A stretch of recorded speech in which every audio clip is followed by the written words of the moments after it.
Today I'm giving my thoughts on the quiet one of the Chanel fragrance family, the great uncle of the likes of Bleu de Chanel and Allure Homme Sport Eau Extreme. It celebrated its 65th birthday in 2020, and this one goes by the name of Pour Monsieur Eau de Toilette. To find out what I think of this one and whether it's worth picking up in 2021, stay tuned to Mags Frags.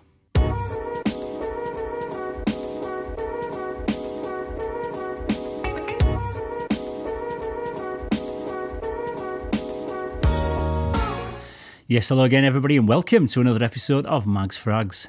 I'm Paul and this is day 90 of my Fragrance 365 project where I give my thoughts on a different fragrance every day for a whole year.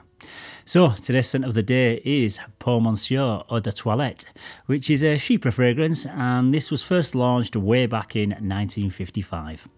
There's also a much more recently released version. It's the EDP, and that one's from 2016, which I'll probably cover that one in another video, but today is all about the original and now the vintage version. The perfumer behind this one was Henri Robert. This one will more often than not get overshadowed by the more modern releases, and even the retro Chanel fragrances like Platinum Egoiste and Antaeus will get talked about much more than this one. So I thought it'd be very interesting to talk about this somewhat forgotten classic and shine a spotlight on it today.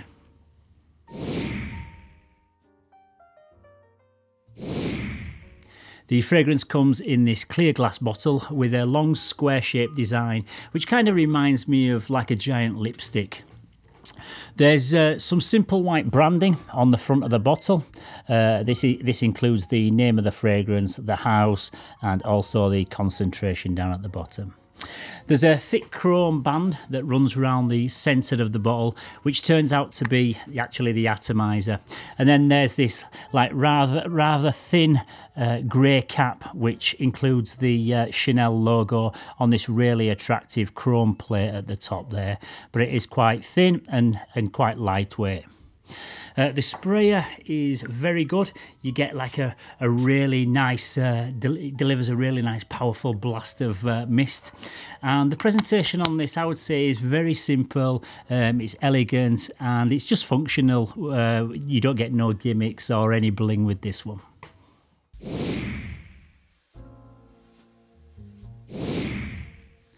The top notes in this one are lemon verbena, petitgrain and neroli.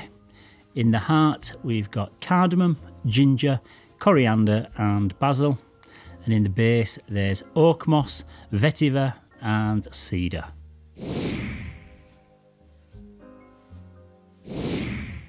Yes, so the initial impression from the first spray that you're going to get from this is kind of like what you'd expect from a fresh Chanel fragrance. There's a bright and intense blast of energising fresh lemon, and for the first 5 minutes it kind of reminds me of Mancera's lemon line. But unlike this Mancera, the lemon doesn't stay around for too long. There's also some neroli in there, which gives it a nice clean soapiness.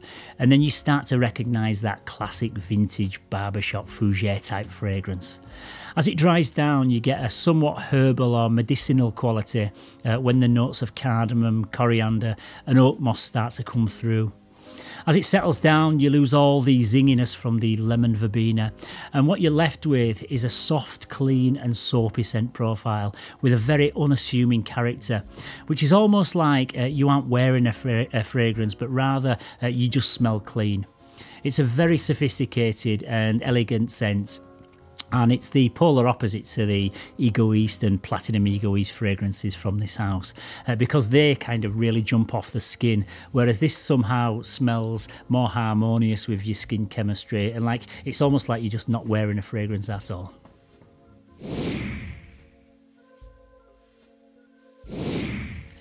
This is for them dressed up formal occasions when you need to be right at the very top of your game.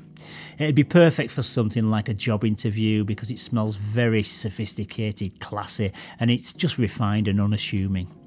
It'd also be great to wear as an office fragrance for that exact same reason. It has a classic gentleman's cologne type smell, so I would say it would probably be more suited to a distinguished gentleman of maybe 30 years and over. But if any of you younger guys out there want to give this one a try and try something different, then there's absolutely no reason why this one wouldn't work.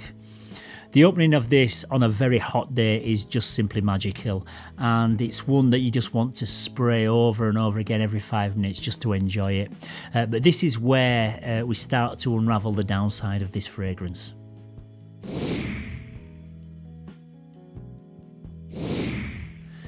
The performance of this one is unfortunately pretty woeful, I'm afraid, and it's one of the worst I've ever experienced, which makes me really sad.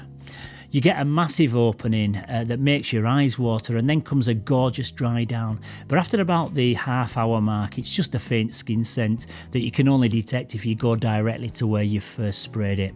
I've come across shaving gels that perform better than this. It's not much better on fabric, and this is one that wouldn't become too loud even if you brought the atomizer off and literally poured the whole bottle over yourself. If you wear a fragrance to get noticed by other people around you, then this definitely isn't for you. This is for the wearer's pleasure and nobody else.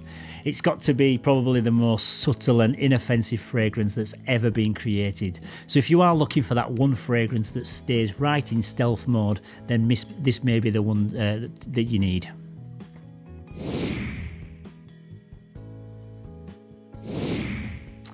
In terms of how this one smells, I'd have to say that this is one of my favourite, if not the best Chypre fragrances. It's absolutely stunning. However, it promises so much and it just leaves you frustrated and wanting for more. You'd have to generously apply this 10 times a day to feel like you're getting some sort of performance out of it, which is such a shame. And for that reason, I can't give it any more than a 6 out of 10. If you're looking for 3 alternatives to this one, I would probably say the Eau Sauvage Parfum. We've got Heritage by Guerlain, the EDT version, and the one I mentioned earlier, the Lemon Lime by Mancera. These are all fresh fragrances that don't let you down in the performance either. Yeah, so once again, that's about it for today's Scent of the Day. Tomorrow I'm going to be talking about another belter of a fragrance from Molton Brown, so make sure to tune in tomorrow to see which one I'm talking about. If you found this video useful, please don't forget to give it a like and subscribe to the channel. I really appreciate your support, so if you've already subscribed, thank you very much. It's also great to hear your opinions, your critiques and your thoughts on all of these fragrances that feature in the 365 project, so don't forget to keep your comments coming down in the comments section. They do come through now a bit more thick and fast, so I'll respond to as many as I can. So as always, thank you very much once again for tuning in. Stay safe, keep smelling fresh, and I'll see you tomorrow for another one. Bye bye for now.